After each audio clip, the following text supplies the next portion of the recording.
This is the HBX T6, also known as the Hammerhead in some circles. This is a 1/6 scale two-wheel drive RC car. It's based on a design by Ryan Skelly, and I'll show you some pictures of that here. So this is his original design. The photos shown here actually show the car with the sand rail tires, which are optional. I have ordered those. They are supposed to be here sometime the next week or so, but as of right now, what I have set up is what's stock on the vehicle if you were to purchase it. So I guess you would call this a dune buggy or a sport buggy. I think the design is amazing. It has a great scale interior, as you can see. It runs on two 2S or two 2S or two 3S LiPo batteries. It's advertised as ready to run, even though it does not include batteries or a charger, so just be prepared to supply your own. I bought this car on a whim because we're going to the beach with some friends. I thought it'd be fun to kind of run this through the sand along the beach. While researching what to buy, Banggood did offer a 20% off coupon, so I was able to purchase this car for like $360 something delivered. So for a large scale car, that's an excellent price. I do have to admit that I was somewhat skeptical about its durability. I mean, what does $360, $370 for a car with a 160 amp Hobbywing ESC and 2350 kV 4076 brushless motor? That's cheap, right? So I was also somewhat skeptical that a 1/8 scale motor using only 4S could adequately power such a large car without like cooking the motor, and that meager 15 kilogram Metal Gear Servo could actually steer it. Well, I was partially right, but just keep watching here. So as I mentioned, I ordered the car from Banggood. It was delivered in a humongous box just 5 days after I placed the order. I've owned large-scale RCs before, and this car is big. The car is almost 27 inches long. It's about 17 inches wide. I mean, it's a beast. It's a big car. It includes a standard 2.4 gigahertz pistol grip controller. There's nothing special about it. I mean, it has your servo, your trims, your throttle trims, how much the dual rates, how much you want to allow the steering left to right to go, and then of course you can pair it and things like that. So nothing special about the transmitter. It takes 3 AA batteries and it gets the job done. You know, it does what it's supposed to. I did read that on some of these cars that the gear mesh can be off a bit, so I checked the manual and I found out how to get to the pinion and the spur to make sure that the meshing was properly adjusted. I suggest you do the same. Now mine was perfect from the factory. I think there were some issues on another version of this called the Hammerhead, so you might want to check on that. Also, the Hammerhead was shipping with a plastic spur gear.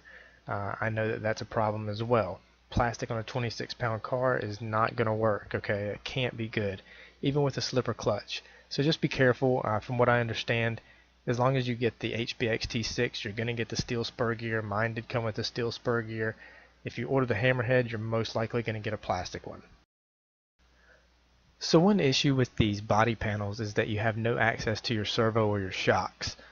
These panels are Allen or hex keys or hex heads, so they must be removed before you can access your servo or your shocks. And even once I've taken this front panel off, as you can see, I really only have access to do a little bit to the shocks. I still don't have access to the servo, which would require me to further dismantle the vehicle. So one cool thing I've not seen on large-scale RCs is a gyro mounted on top of the steering servo. You can't see it here, but this does help you keep the car moving in a straight line. Considering the car is rear-wheel drive and not four-wheel drive, this is a great feature. Steering linkages are a beefy plastic, and there is a servo saver.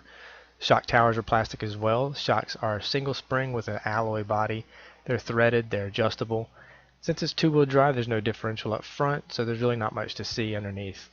Camber and toe are adjustable with a mix of plastic and steel parts. Tires are nice. There is a spare that can be used to replace one of the rear tires if needed. They aren't very grippy, and I doubt they'll do well on anything other than grass or dirt. Mine did okay on my concrete driveway. They did great in the grass and dirt. I think being able to switch to the sand tires are going to make a big difference when I take it to the beach. The chassis is your normal 3mm thick countersunk screws, nothing special, just a nice setup as expected with a car this big. Once outside with two freshly charged 2S 5000 mAh 50C packs, my worries about the vehicle being underpowered quickly disappeared. This thing has power and plenty of it. It shot away like a bottle rocket. After a bit of shooting back and forth on the road by my house, I quickly concluded that the tires were absolutely worthless on the street. You know, it's definitely worth getting this car off-road unless you're going to get some kind of Pro Line Series asphalt type tire. In grass, dirt, and gravel, the tires really hook up. It will rip lumps of grass and dirt loose, catapulting them towards everyone that's dumb enough to stand directly behind the car. Again, I did opt for the sand tires offered by Banggood for my beach trip.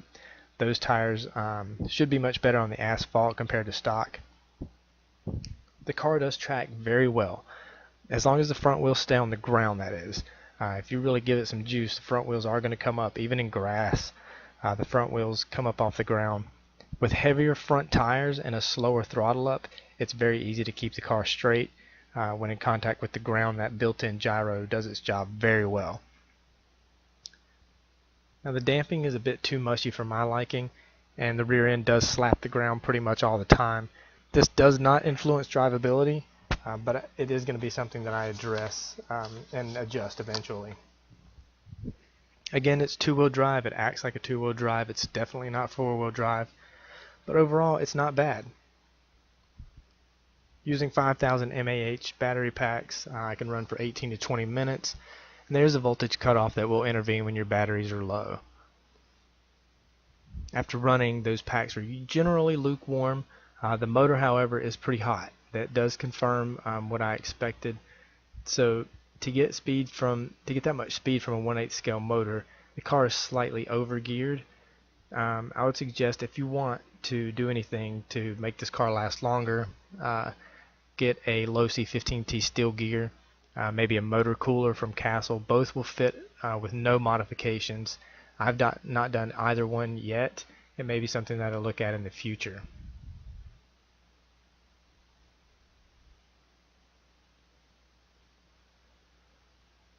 So thanks for watching. If you have any comments or questions about the vehicle, please leave them in the comment section below, and I'll be happy to get back to you.